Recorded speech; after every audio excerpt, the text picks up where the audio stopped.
Hello, my name is Thomas and welcome to this latest episode of British Culture, Albion Never Dies. I'm continuing the season of Michael Caine by having a look at the 1975 film, The Man Who Would Be King. I asked on Instagram if any of you have seen it, and 53% of my friends on Instagram, that's Fleming Never Dies, have seen this film, whilst of course 47% of respondents have not seen the film. So I'm not going to give a huge number of spoilers. I'm going to talk about the context of the film, a little about how it came about, but I'm not going to go into spoilers given that half of people who at least are on Instagram and chatting to me haven't seen it, and I'd like to encourage you all to see it because I think it's a fantastic film. And not just me. Again, it stars Michael Caine and Sean Connery 5 years after his last appearance in an Eon Productions James Bond film, and looking much more enlivened than he did in Diamonds Are Forever. But before I do that, I'll go back to my previous Michael Caine film, Zulu. Just had a wonderful, wonderful comment from somebody who listened on, again, on Instagram, Matt Raubenheimer, who gave this wonderful comment and gave me permission to read it out and give his name. He said, "My father worked for the Natal Museum and other heritage organisations, so I had a lot of exposure to this part of British and South African history, including visits to Rorke's Drift and Ilsandolwana and other battle locations from the Zulu and Boer Wars. But it was only when I spent a couple of years in the UK that I discovered the movie Zulu. It's not very well known in South Africa. The movie quickly became one of my favourites for many reasons, especially the John Barry music and the masterful building of tension as the Zulus draw near and attack. It's also a spectacular film to look at, as they picked a very dramatic location to film in, which is part of the Royal Natal National Park in Drakensberg Mountains. This is actually a long way from the real Rorke's Drift location, and the spectacular backdrop of the mountains is totally different to what the area surrounding Rorke's Drift actually looks like. Rorke's Drift has a few small hills around it, but nothing as impressive as the mountains seen in Zulu. But the landscape of the film is one of the reasons it is so memorable, so that certainly isn't a criticism of the film. So thank you very much for getting back to me, and again thank you to everyone in the Gentleman's Appreciation of Imperial History, that Facebook group. I really appreciate all your contributions. So, as I say, if I say anything in this that strikes you, do send me a message, whether on Instagram, Facebook, or just email. Do get to all of them, and I enjoy them very, very much. But that film is set in Africa. This one, well, let's take a look at the Internet Movie Database. It summarises The Man Who Would Be King as follows. 2 former British soldiers in 1880s India decide to set themselves up as kings in Kafiristan, a land where no white man has set foot since Alexander the Great. That's their simple summary, and I won't go much further than that. It is a film beloved of Christopher Nolan, the director of the Dark Knight trilogy and Inception and Tenet and many other great movies. In the book The Nolan Variations, the movies, marvels and mysteries of Christopher Nolan, it says this, that Nolan saw John Huston's 1975 adaptation of Rudyard Kipling's The Man Who Would Be King, starring a gleefully rascalish Michael Caine and Sean Connery as 2 former British soldiers who march into the mountains of Afghanistan, etc., etc. It absolutely floored me. It is one of my favourite films, and a massively important film to me. There's a romanticism to that film, a great sense of romantic invention and adventure, very much like The Treasure of the Sierra Madre many years before. Huston shot the film in Morocco, which is obviously a very, very long way from the country in the film, but he used a real-world texture to lend credibility. Exactly as he says, these rascally characters, it showcases this film, the 2 compelling characters, and I'd say compelling. They're not representative of a particular group, they're not supposed to be aspirational, they're not role models, they are described as detriments to the British Empire. Try and modernise those 2 characters. They are, as the book says, rascally, and the movie puts them in, again, a compelling world. Not a perfect world, not too romanticised, I'd say, but not demonised either. It really shows you what it's like to live in a very, very different culture, and that's something very important to me, having lived in Turkish Cyprus, having worked in Saudi Arabia, whereas the English teacher to the most conservative Islamic clerics in the Kingdom of the Two Holy Places, and of course I've worked in Oman and spent a few years in China, 6 years I think in total. Yeah, that experience of living in a very, very different culture, I think, is shown very well in this film. It is an epic in the scope of the story, and I think it tells what could be fairly described as a ripping good yarn, and one in which the actions of the main characters have real, lasting, impactful consequences. It was brought to the screen by John Huston, American film director, who, yes, directed The Treasure of Sierra Madre in 1948, and also The African Queen, 1951, The Misfits, 1961, received 15 Academy Award nominations, winning twice throughout the course of his career, and had been wanting to make The Man Who Would Be King since the 1950s, originally with his friends Humphrey Bogart and Clark Gable. Ultimately, I think that pairing of Sean Connery and Michael Caine, two actors who are friends in real life, I think rarely makes it. Steven Spielberg has cited the film as one of his inspirations for the film Raiders of the Lost Ark. So it is, in many ways, an archetypal tale. Of course, the original tale was written by Rudyard Kipling, who is portrayed in the film by the Canadian actor Christopher Plummer, who I think does a British accent perfectly. Kipling's original tale was first published in 1888, contemporaneous with the time of the story, and it's the final tale in the short story collection, The Phantom Rickshaw and Other Tales, all of which are set in British India. I would say that Kipling is often criticised for his lack of critique of empire, but I do find that kind of rather misses the point of Kipling. Kipling was writing about the extraordinary world in which he was born and largely brought up in. He did spend some time in England, especially for his education, but he was born in Bombay, what is now Mumbai, in then British India, December the 30th, 1865, although named after a lake in Staffordshire, if you're wondering what an unusual name Rudyard is. But his tales, the Kipling verse, as you might now call it, the canon, is extraordinary and has many different colourful characters of all different backgrounds.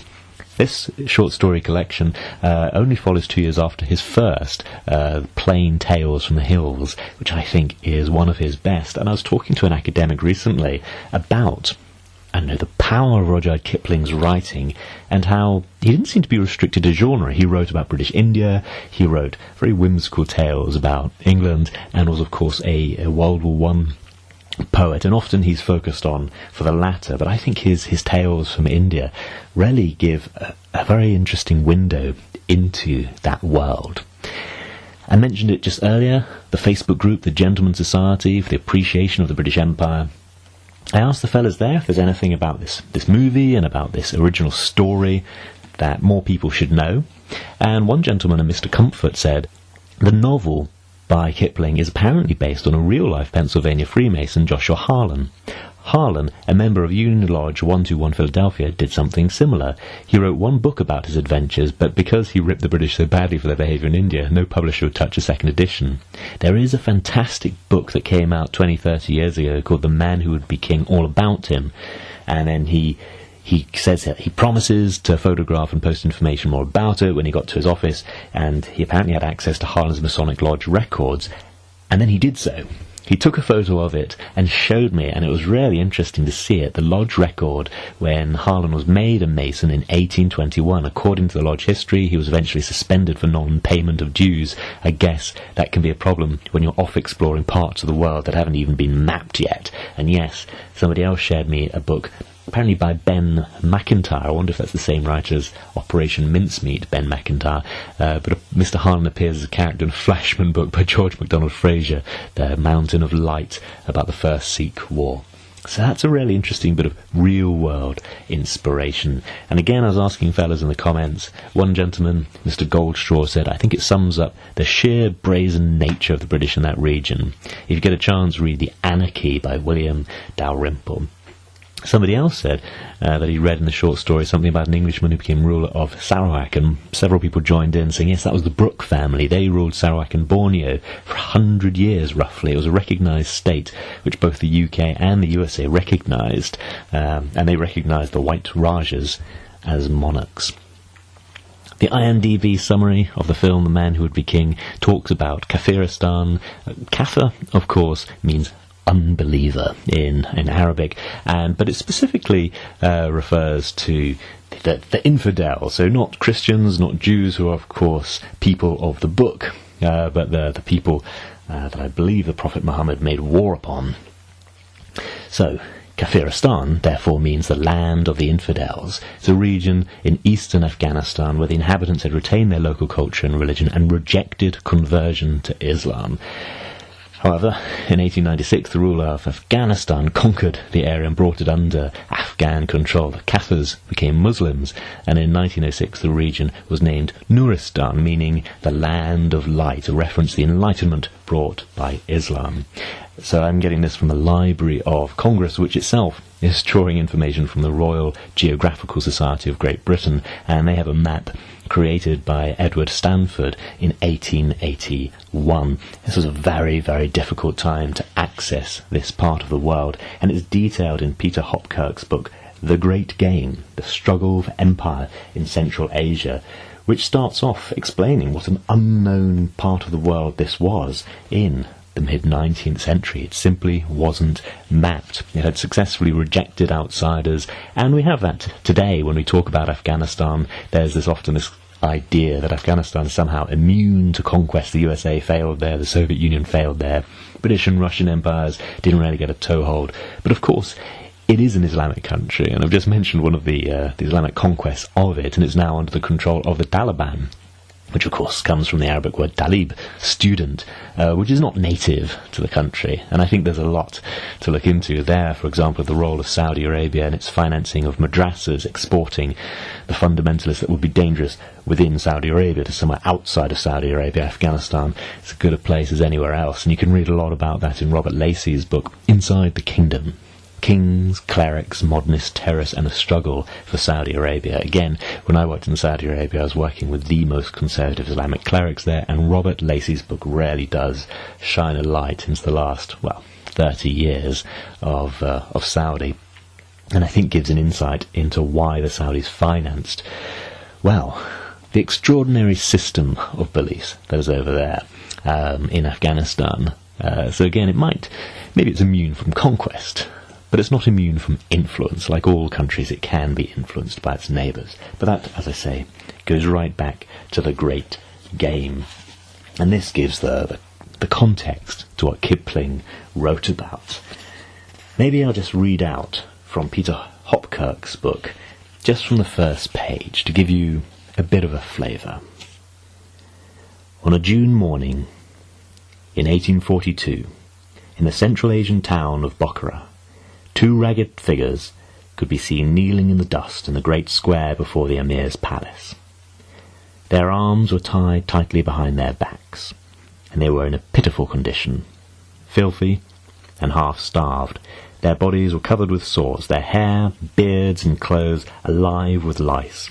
Not far away were two freshly dug graves. Looking on in silence was a small crowd of Bokharans. Normally, executions attracted little attention in this remote, still medieval caravan town, for under the Emir's vicious and despotic rule they were all too frequent, but this one was different.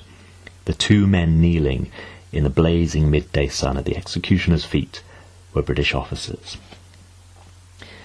Ironically, it was one of them who had first coined the phrase, the Great Game, although it was Kipling who was immortalised that many years later in his novel, Kim. Again, that's just the first page from Peter Hopkirk's book, The Great Game. It's a huge tome. It's about 500 pages. But I've been going through it, and I've actually been really enjoying it. Each chapter is pretty self-contained. I read the first few chapters more than a year ago now, and then just wasn't able to get round to it. Was able to read one a few months ago, couldn't get to the rest of it, and then I've been sitting down reading more. And it actually works really well. I don't know if it's a recommendation. It works really well in a disconnected way. But as I said, it's such an interesting part of history. But the movie The Man Who Would Be King, it has such powerful characters. It gives such a rich view of that world. It's worth seeing, worth reading the short story, because the two complement each other perfectly, and worth reading some of this real history. The Man Who Would Be King, part of my season of Michael Caine, but I would absolutely recommend it to anybody as a great movie. Oh, and it has Sean Connery too. Have you seen the film? What do you think of it? What do you think its significance is? Contact me at Fleming Never Dies in this Facebook group about gentlemen who are appreciating the British Imperial history, or email me at albionneverdies. Thank you very much for listening.